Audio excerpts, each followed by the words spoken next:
निजीकरण करके सरकारी नौकरियों खत्म किया जा रहा है। ऐसे नेता जो हैं गरीबों, किसानों, मजदूरों, महिलाओं, दलितों, पिछड़ों, मुसलमानों का जिस तरह से मजाक उड़ा रही है, ये किसी से छिपा हुआ नहीं। और जब आप वोट देते हो तो 5 साल आप इंतजार करते हो नेताजी कभी दिख जाए।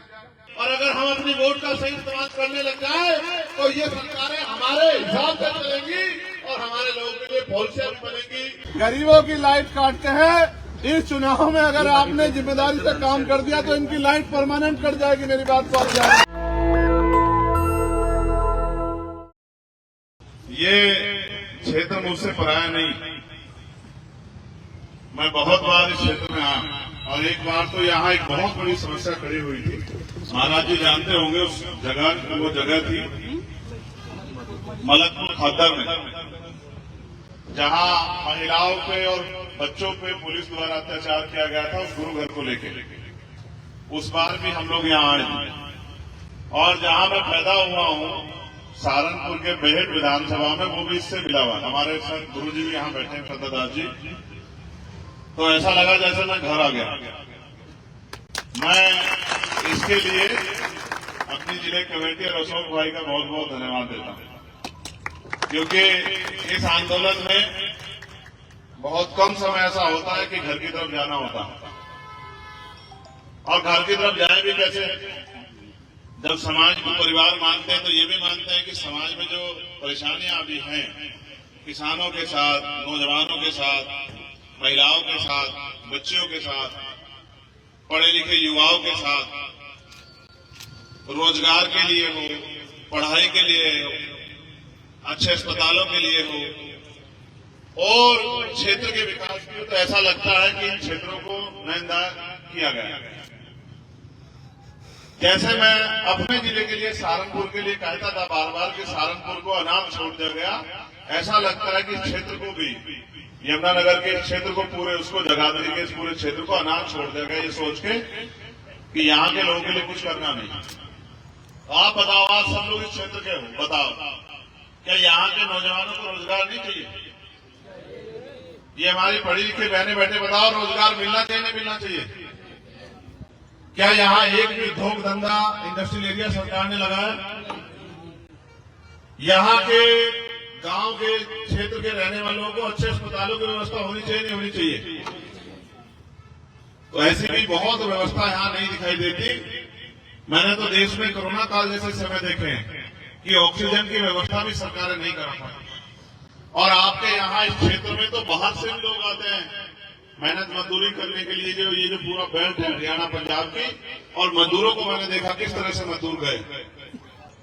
जिस तरह से निजीकरण करके सरकारी नौकरियों खत्म किया जा रहा है, जिस तरह से नौजवानों के भविष्य से खिलवाड़ की जा रही है, और जिस तरह से नेता जो हैं गरीबों, किसानों, मजदूरों, महिलाओं, दलितों, पिछड़ों, मुसलमानों का जिस तरह से मजाक उड़ा रही है, ये किसी से छिपा हुआ नहीं। राष्ट्रीय स्तर पे भी पार्लियामेंट में हम लोग इन विषय को उठा के सरकारों को मजबूर करते हैं कि वो इनकी तरफ ध्यान दें। लेकिन मैं आपसे भी कहना चाहता हूं, हरियाणा के मेरे साथियों, लोकतंत्र में गरीबों के पास, अंतिम व्यक्ति के पास में जो शक्ति है, ये लोकतांत्रिक व्यवस्था ना होती तो बड़े बड़े धन्ना सेठ आपके बीच में नहीं आते। ये लोकतांत्रिक व्यवस्था में जनता के पास डॉक्टर बाबा साहब अम्बेडकर ने संविधान के अनुसार इतना ताकत दी है कि जो खुद को राजा महाराजा कहते हैं वो भी आपकी गलियों में आते हैं, आपके पैर छूते हैं। जिनको दूर से भी नहीं देखते, जिनको गरीब कमजोर कह के नीचा दिखाने का प्रयास करते हैं, उनको भाई कह के बराबर में बिठाते हैं। उनके घर चाय पानी भी पीते हैं, पिलाते भी हैं, भाईचारा भी निभाते हैं, क्योंकि वो भाईचारा इसलिए होता है कि आपके हाथ में वोट की शक्ति। और जब आप वोट देते हो तो 5 साल आप इंतजार करते हो नेताजी कभी दिख जाए। इस बार हमने प्रयास किया है कि आपने अपने बीच के पढ़े लिखे, काम करने वाले, क्षेत्र में आपने बलबूते सम्मान रखने वालों की मदद करने वाले भाई अशोक कुमार कश्यप जी को जो है, इस बार हमने प्रयास किया है कि वो यहाँ से हल्के से किसानों, मजदूरों, नौजवानों और हर कमजोर की आवाज बन के विधानसभा जाए। अब इन्होंने मेरे हाथ में इनके समाज की तरफ से ज्ञापन भी दिया गया है। एक मांग इसमें यह है कि सृष्टि निर्माता महर्षि कश्यप जी की जयंती को गजेटेड अवकाश यानी कि राष्ट्रीय अवकाश की जो है दर्जा प्राप्त होना चाहिए। ये अच्छी बात है कि महान पुरुषों के जयंतियों को राष्ट्रीय अवकाश घोषित किया जाए, जिससे कि उस दिन हमारे बच्चे इतिहास को जान सके कि भाई हमारे महान पुरुषों ने क्या क्या योगदान दिया। लेकिन मैं तो ये भी चाहता था कि अगर स्कूल कॉलेज खुले तो उनमें भी महान पुरुषों का इतिहास पढ़ा जाए कि किसका क्या क्या संघर्ष है। लेकिन इस देश में तो जी प्रदेश में तो जिसकी लाठी उसकी भैंस हो गई है। बहुत सारे ऐसे महापुरुष हैं जिनके इतिहास को मिटाया जा रहा है। आपने दी है ना, हम जिनको नेता मानते हैं वो ये कहते थे कि जब तक आप राजनीतिक शक्ति नहीं बनाओगे तब तक आप मांगते ही रहोगे। ये मांगे मांग किससे रहे?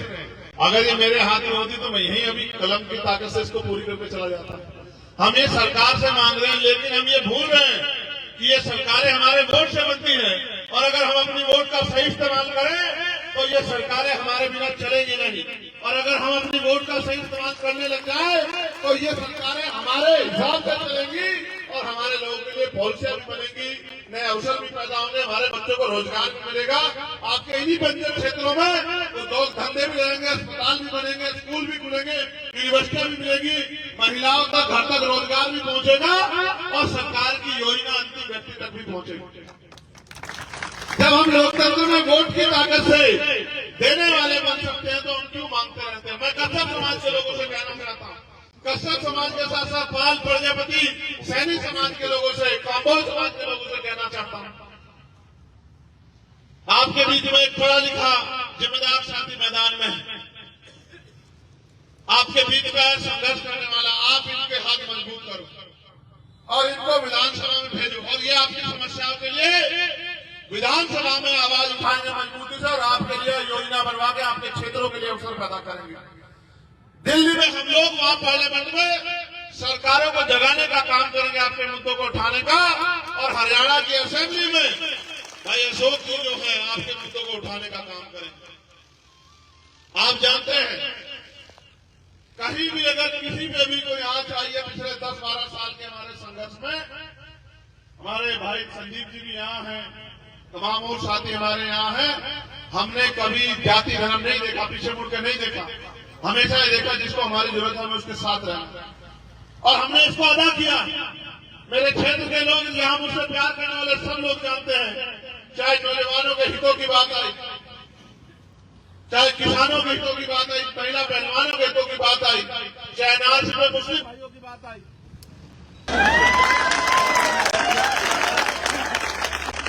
ये जो गरीबों की लाइट काटते हैं, इस चुनाव में अगर आपने जिम्मेदारी से काम कर दिया तो इनकी लाइट परमानेंट कट जाएगी। मेरी बात को आप जान, जिस सत्ता के दम पे गरीबों पर जुल्म कर रहे हैं, बेतहाशा बिजली का बिल, चारों तरफ महंगाई की मार, और रोजगार के नाम पे ठगी, योजनाओं के नाम पे लूट, जिस मुख्यमंत्री को उठा के देखोगे वो एक से एक बड़ा घोटालेबाज निकलेगा। कोई ईडी में फंसा हुआ है, कोई सीबीआई में फंसा हुआ है। एक हमारे आदमी को बेचारे को बिठा दिया है, जब महसूस किया कि भाई इसके नाम पे कुछ बन नहीं रहा है, वो कहते बड़े साहब बताएंगे। लोकतंत्र में तो जनता बड़ी साहब है। मैं तो उन बड़े साहबों की परवाह नहीं करता, इन बड़े साहबों से कह रहा हूं, अपने बच्चों के भविष्य के बारे में सोचो, जो अधिकार आपको संविधान ने दिए उनके बारे में सोचो, जो अवसर आपको संविधान ने दिए उनके बारे में सोचो, अपने बच्चों के अच्छे स्कूल कॉलेज की व्यवस्था के बारे में सोचो। मैं तो बार बार पार्लियामेंट में खड़े होकर कहता हूं कि पॉलिसी ऐसी होनी चाहिए, शिक्षा हमारा हथियार है, तो शिक्षा का स्तर इतना मजबूत होना चाहिए भारत का कि दुनिया हमसे सीख ले कि भारत जैसी शिक्षा कहीं नहीं है। लेकिन यहाँ तो उल्टा है, गरीब को सरकारी स्कूल में बच्चे पढ़ाएगा क्योंकि पैसा नहीं है, अमीर प्राइवेट में बेचारा पढ़ा सकता है। प्राइवेट स्कूलों में पढ़ाई थोड़ी बहुत ही हो रही है, सरकारी स्कूल वालों को तो बेचारों को उनको मास्टरों की ड्यूटी कहीं पोलियो में लगा दी है, कहीं जनगणना में लगा दी, कहीं और लगा दी है, टीचर ही नहीं है, भर्तियां ही नहीं हो रही है। तो मेरा तो ये मानना है, मैं नहीं मानता मुझसे ज्यादा लोग सहमत होंगे नहीं होंगे, मेरा ये मानना है कि चाहे राष्ट्रपति हो या किसान मजदूर की संतान, चाहे प्रधानमंत्री हो, मुख्यमंत्री हो, राज्यपाल हो, विधायक हो, सांसद हो, गांव के प्रधान से लेकर जो भी सरकारी सुविधा लेता है, सरकारी तनख्वाह लेता है, सरकारी सुरक्षा लेता है, उन सबके बच्चों को सरकारी स्कूल में पढ़ाने का अधिकार मिलना चाहिए। जब किसान का बेटा वहीं बैठ के पढ़ेगा जहां डीएम का बेटा बैठ के पढ़ेगा, जहां एसएसपी का बेटा बैठ के पढ़ेगा, जहां सीओ का बेटा बैठ के पढ़ेगा, जहां विधायक मंत्री का बेटा बैठ के पढ़ेगा, तो गरीबों को भी अच्छी शिक्षा इस देश में मिलेगी। वरना एक दिन ऐसा आके खड़ा हो जाएगा कि गरीब स्कूलों को देख तो पाएगा लेकिन स्कूल में अपने बच्चों को पढ़ा नहीं पाएगा। हम लोग 1950 से पहले समय में चले जाएंगे। और ये सब चीजें जनता के हाथ में होती है, लेकिन जनता चुनाव के समय जाति धर्म के आधार पर वोट देती है, डर कर वोट देती है, घबरा के वोट देती है। मैं कह रहा हूं डर के नहीं, डट के वोट करो। अपने बच्चे के भविष्य और अपने भविष्य को ध्यान में रख के वोट करो और अपने बीच के लोगों को ताकत देने के लिए वोट करो। जिन लोगों को आपने आजमा लिया है, आजमाए हुए लोगों को छोड़ दो।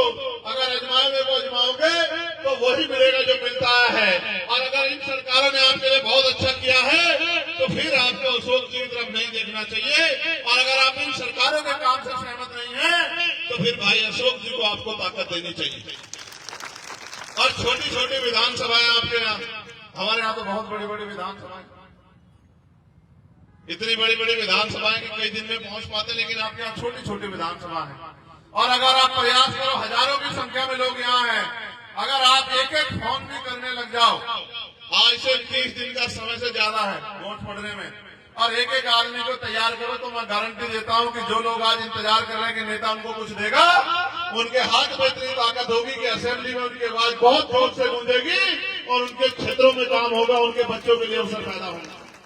ये तो जनता के हाथ में है। जितनी बहनें माएं हमारे यहाँ बैठी हैं, फोन तो वो भी चलाती हैं, आजकल तो फोटो भी खींचने लगी है सब चीजें, तो वो भी फोन से अपने दोस्तों को, जो सहेलियां उनकी है, वो अपने रिश्तेदारों को, बेटा बेटियों की ससुरालों में फोन करने लग जाएं। आप लोग जो बैठे हैं अपने क्षेत्र में जहां बेटे की शादी हुई है उस परिवार को, जहां बिटिया की शादी हुई उस परिवार को फोन करके कहने लग जाओ कि इस बार हमें ना इधर देखना, उधर ना उधर देखना, इस बार हमें अशोक भाई की तरफ देखना है, तो फिर अशोक भाई कामयाब हो जाएंगे, फिर आपको यहाँ मेरी जरूरत भी नहीं पड़ेगी। नेशनल दस्तक की आपसे गुजारिश है कि अगर इसको बचाना चाहते हैं तो नेशनल दस्तक को सब्सक्राइब करने के लिए रेड कलर के सब्सक्राइब बटन को दबाएं, फिर बेल आइकन की घंटी दबाएं। नेशनल दस्तक को बचाने के लिए बहुत जरूरी है कि हर खबर को शेयर करें, लाइक करें, कमेंट जरूर करें।